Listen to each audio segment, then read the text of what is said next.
লুলু আর মারজান। চিল্লুলু মারজান। লুলু আর মারজান। আচ্ছা।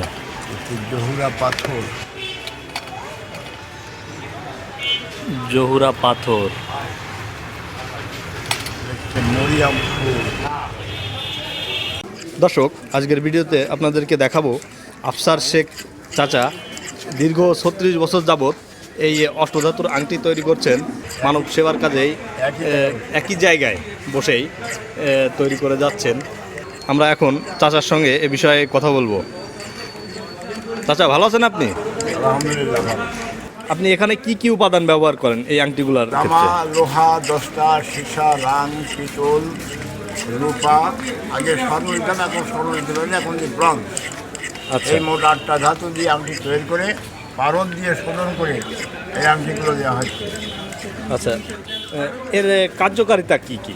বাদ, গ্যাস, ধাতুরও। কাকা, আমাদের এখন এই আংটি একটি তৈরি করে দেখাবেন। রাং, আচ্ছা, রাং, লোহা, তামা, দস্তা, পিতল, পিতল। রূপা, ব্রঞ্জ।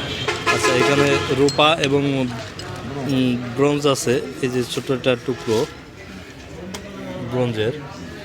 আর তাছাড়া এই যে 5টি উপাদান রয়েছে এখানে, 1, 2, 3, 4 এবং 5। এই 5টি উপাদান, অর্থাৎ 8টা ধাতু এবং 5টি উপাদান দিয়ে এখন আংটি তৈরি হবে।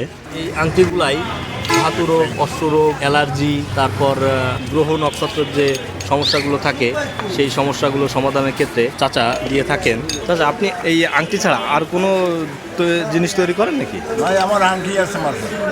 আচ্ছা, এই আংটি সব কিছু। এই নাম্বারে যোগাযোগ করে আপনারা এই মূল্যবান আংটিগুলো পেতে পারেন। এটা কি কাকা? রূপা। রূপা। এটা ব্রঞ্জ। ব্রোঞ্জ। লুলু আর মারজান। চিল্লুলু মারজান। লুলু আর মারজান। আচ্ছা। জহুরা পাথর। জহুরা পাথর। মরিয়াম ফুল। আচ্ছা, মরিয়াম ফুল।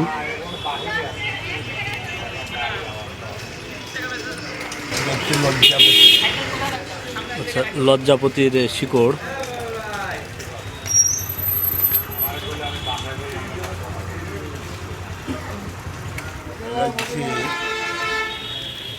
মণিরাজ। মণিরাজ। মণিরাজের টুকরা।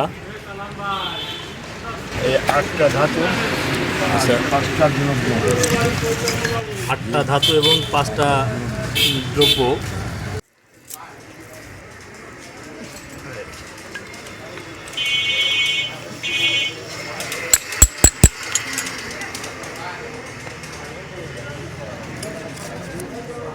কি দিলেন কাকা এটা? এটা হচ্ছে ওর ক্ষেত্রে মনে করেন সীসা। ও আচ্ছা, সীসা। এই হচ্ছে 8টা ধাতু। আচ্ছা, আর 5টা এই যে দ্রব্য। এই যে 8টা ধাতু এবং 5টি দ্রব্য দেখতে পেলেন, এগুলা একত্রে করে এই আংটির ভিতর ঢুকিয়ে দেওয়া হলো। এখন মুখ বন্ধ করে দেওয়া হচ্ছে। তারপর সীসা, এটা আচ্ছা, সীসা দিয়ে পুরো মুখটি বন্ধ করে দেওয়া হলো।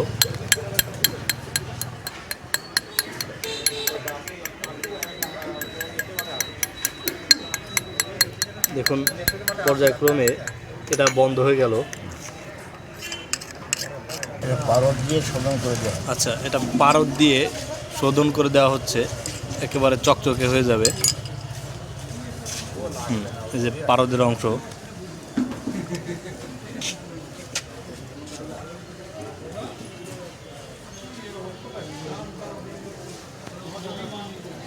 আচ্ছা, দেখুন দর্শক, দেখুন এখন এই আংটিটি কিন্তু একেবারে চকচকে হয়ে গেছে।